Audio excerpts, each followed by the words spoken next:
Britain আগেই বলেছিল যে তারা যুদ্ধ করবে না।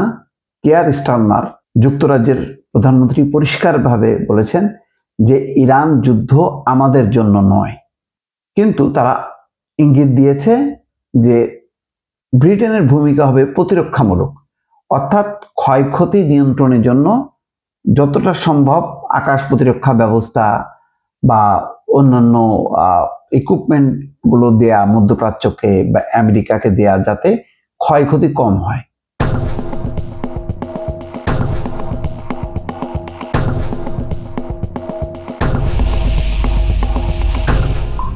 এটা অন্য একটা স্ট্র্যাটেজি নিয়ে ব্রিটেন এই যুদ্ধে আছে। প্রত্যেকেই নানা রকম ভাবে আছে। রাশিয়ার অবস্থানটাও পরিষ্কার যে যে শাহেদ ড্রোন তারা আরো উন্নত ভার্সনে সেগুলো ইরানকে দিচ্ছে, ইরান সেগুলো ছুটছে মধ্যপ্রাচ্য এবং ইসরায়েলকে উদ্দেশ্য করে। এখন সৌদি আরব, কুয়েত এবং বাহরাইনে আকাশ প্রতিরক্ষা ব্যবস্থা পাঠানোর ঘোষণা দিয়েছেন ব্রিটিশ প্রতিরক্ষা মন্ত্রী জন হিলি। তিনি বলেছেন, গত কয়েকদিনে এটা স্পষ্ট হয়েছে যে ইরান তার হামলার পরিধি বাড়াচ্ছে এবং এটাও পশ্চিমা বিশ্ব বুঝতে পারছে যে ইরানকে ঠেকানো মুশকিল। সেই কারণেই মধ্যপ্রাচ্যের দেশগুলোকে রক্ষা করার জন্য আকাশ প্রতিরক্ষা ব্যবস্থা পাঠাচ্ছে, যাতে ইরানের ড্রোন এবং ক্ষেপণাস্ত্র সেগুলো ধ্বংস করা যায় বা সেগুলো যাতে বিস্ফোরণ না ঘটে, আকাশেই যাতে সেগুলি বিস্ফোরিত করা যায় সেই ব্যবস্থা।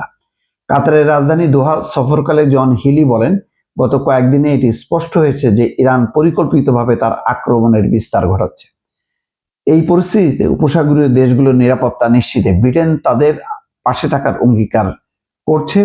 হিলি জানান, সৌদি আরব, কুয়েত এবং বাহরাইনের প্রতিরক্ষা ব্যবস্থা পাঠানোর পাশাপাশি কাতারে মোতায়েন করা ব্রিটিশ টাইফুন যুদ্ধ বিমানগুলোর কার্যক্রমও অব্যাহত থাকবে। কিন্তু ব্রিটেন কোনো সৈন্য পাঠাবে না, কোনো বিমান দিয়ে হামলা করবে না, এটা পরিষ্কার করেছে কিয়ার স্টারমার।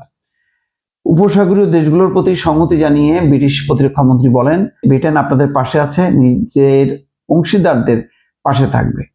ব্রিটেনের সেরা সামরিক শক্তির একাংশ এখন মধ্যপ্রাচ্যের আকাশ রক্ষায় নিয়োজিত রয়েছে। আসলে মধ্যপ্রাচ্যকে কেউ উপেক্ষা করতে পারছে না, কারণ তেলটাই হচ্ছে মধ্যপ্রাচ্যের এমন এক সম্পদ, যেই সম্পদের কারণে আমেরিকা ঘাঁটি গড়ে বসেছে। তার নজর ইসরায়েলকে দিয়ে এই যে মাস্তানি যুদ্ধ, হামলা, সবকিছু তার মূলে আছে তেল। এবং ডোনাল্ড ট্রাম্প পরিষ্কারভাবেই বলেছেন যে ইরান যুদ্ধের মূল লক্ষ্য হচ্ছে ইরানের তেল দখলে নেয়া। খুবই উলঙ্গভাবে বিষয়টা বলেছে, কিন্তু এটাই সত্য কথা, যেটা ওই ফুটিকা খাইলে যে সত্য কথা বের হয়ে আসে, তেমনটা বলেছেন ডোনাল্ড ট্রাম্প, যে ইরানের তেল আমরা দখল করব। এবং এখন সম্ভবত মানে বিশেষজ্ঞরা বলছেন যে খার্ক দ্বীপ, যেটা ইরানের মূল তেল উত্তোলন এবং রপ্তানিকরণ অঞ্চল, যে দ্বীপটা, সেই দ্বীপটার নিয়ন্ত্রণ নিতে চায় আমেরিকা। যাই হোক, সংবাদ সম্মেলনে জন হিলিকে মার্কিন প্রতিরক্ষা মন্ত্রী পিট হেগসেথের একটি মন্তব্য নিয়ে প্রশ্ন করা হয়। হেগসেথ ব্রিটিশ নৌবাহিনীর ক্ষমতা নিয়ে ইঙ্গিত করে বলেছিলেন, এক সময় একটি বিশাল ও ভয়ঙ্কর রয়্যাল নেভি ছিল।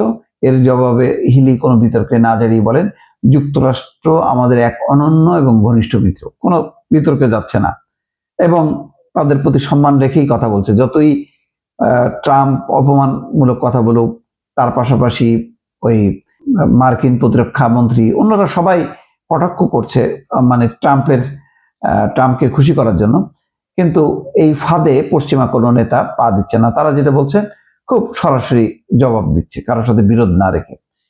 বিশ্লেষকরা বলছেন, মধ্যপ্রাচ্যে ক্রমবর্ধমান উত্তেজনার মুখে নিজেদের মিত্রদের আশ্বস্ত করতেই যুক্তরাজ্য তড়িঘড়ি করে 3 দেশে আকাশ প্রতিরক্ষা ব্যবস্থা পাঠানোর ঘোষণা দিল।